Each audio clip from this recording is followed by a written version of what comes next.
Contingency funds are a sneaky and tricky way to build up cash. I think we used to do that at James. We used to do that at James.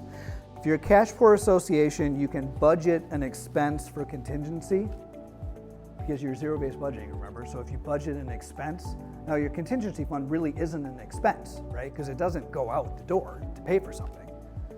But you set your assessment with that number in there, so it helped you build cash. Does that make sense?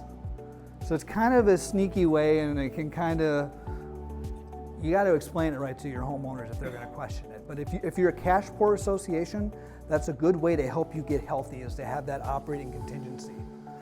And that operating contingency can be used obviously if you're over budget in areas, right? If you're way over budget, well, you're glad you were generating money based on that expense that isn't an expense because it helped you build the cash. Does that make sense?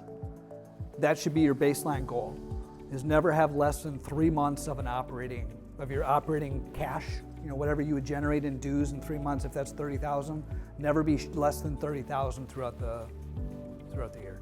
That's really healthy. Yep. So that's why here's another budgeting philosophy of mine. I don't care where you ended the year, unless you ended in a big deficit, right? So back to this example. So they got a $450,000 budget. It's a pretty big association. I guess I budget okay, right? It's like $1,500 is the projected surplus. When I do the budget for next year, I don't care that I've got $1,500 left. I have zero left, right?